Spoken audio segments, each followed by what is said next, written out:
menjelaskan dan mungkin paling lama 5 menit Ibu, karena ya memang ini yang saya siapkan. Jadi kalau berangkat dari vision statement Ibu, saya memilih TNI adalah kita. Memang sangat singkat sekali, tetapi justru di sini saya ingin masyarakat Indonesia, masyarakat internasional untuk melihat TNI ini sebagai kita atau bagian dari mereka. Ini sebetulnya menunjukkan bahwa kami tidak terlalu, saya tidak ingin orang melihat kita berharap terlalu tinggi. Karena apa ya? Karena kita dengan segala keterbatasan, dengan kelebihan, keanekaragamannya semuanya, ya inilah kita. Kita bisa saja ingin profesional, ingin lebih banyak lagi, tetapi itu kan proses yang terus kami bangun. Tetapi juga saya ingin masyarakat kita sesuai dengan pelajaran yang saya jalani waktu dulu, public policy dan public administration. Saya ingin masyarakat kita melihat TNI ini sebagai organisasi yang apa adanya, dengan segala kekurangan dan perbaikan yang memang harus kami jalani. Tapi juga bukan berarti bahwa kita dengan keadaan kita juga nggak bisa berbuat apa-apa. Tetap banyak yang bisa kita lakukan, karena memang sebagai orang yang punya keterbatasan pun juga kita pasti punya cara yang berbeda dalam misalnya mengejar apa yang harus kita selesaikan, pasti bisa. Itu adalah vision statement saya, Ibu, Bapak-bapak sekalian. Kemudian kalau mission statement, saya tidak ingin keluar dari Undang-Undang Nomor 34 tentang TNI yang secara umum ya ada 3: menegakkan kedaulatan negara, kemudian mempertahankan keutuhan wilayah TNI berdasarkan Pancasila UUD 45, dan melindungi segenap bangsa dan seluruh tumpah darah. Berikutnya. Tapi memang kami punya fokus, Ibu Bapak sekalian, dari sebetulnya 15 tugas, yaitu 1 OMP atau operasi militer untuk perang dan operasi militer selain perang. Kami ada beberapa fokus. Yang pertama dan yang terpenting bagi saya adalah bagaimana kita itu melaksanakan tugas-tugas TNI ini dengan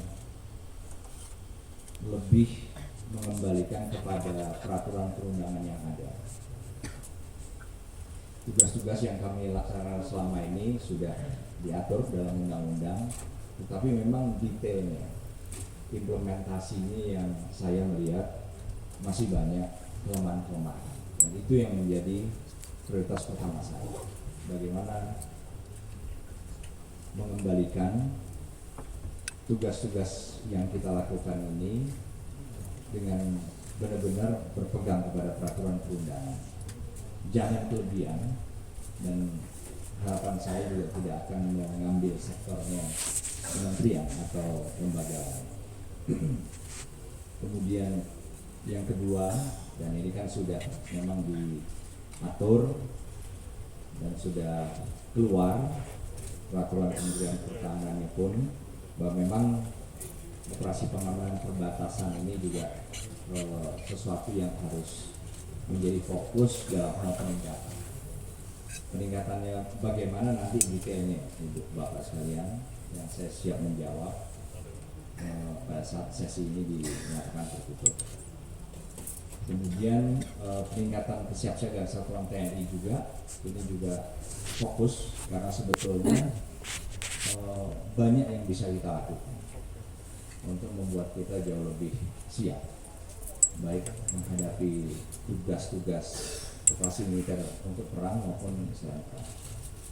Berikutnya, cyber adalah fokus kami berikutnya, karena memang saat ini memang sudah hadir di mana-mana, sehingga kita tidak bisa menghindar, dan menurut saya harus menjadi fokus yang lebih penting dibandingkan dengan keperluan-keperluan lain yang juga sebetulnya penting. Kemudian untuk intelijen, khususnya di daerah-daerah yang saat ini ada gangguan-gangguan keamanan maupun konflik, apakah horizontal, apakah vertikal, itu juga satu hal yang menurut kami atau menurut saya perlu mendapatkan prioritas atau fokus pada era ke depan. Nah, kemudian berikutnya untuk operabilitas di antara angkatan darat, laut, dan udara pun memang harus terus-menerus dan semakin sering kita satukan atau kita lakukan, sehingga semakin tahu kita kelemahan, kekurangan kita, dan bagaimana di dalam kondisi yang masih belum terpenuhi ini kita bisa melakukan operasi bersama dengan 3 angkatan, karena memang itu juga satu kebutuhan yang nggak bisa dihindari saat ini. Berikutnya, kemudian penguatan integrasi tentang organisasi pun menurut saya masih banyak ruang untuk perbaikan. Di sana sini saya melihat adanya kekurangan-kekurangan yang masih bisa kita perbaiki untuk membuat teamwork atau kerjasama tim ini menjadi lebih bagus.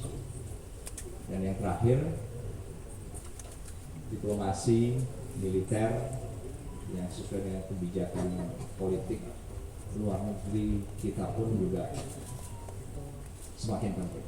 Saya melihat ini juga suatu hal yang memang harus lebih menjadi perhatian saya apabila suatu saat dipercayakan menjadi panglima TNI. Jadi Ibu Ketua dan seluruh anggota Komisi 1 DPR RI, demikianlah sebetulnya apa yang bisa saya paparkan, dan saya siap untuk menerima pertanyaan maupun pendalaman tentang apa yang saya anggap cukup penting ini, dengan sesi tertutup dulu apabila dimungkinkan. Terima kasih.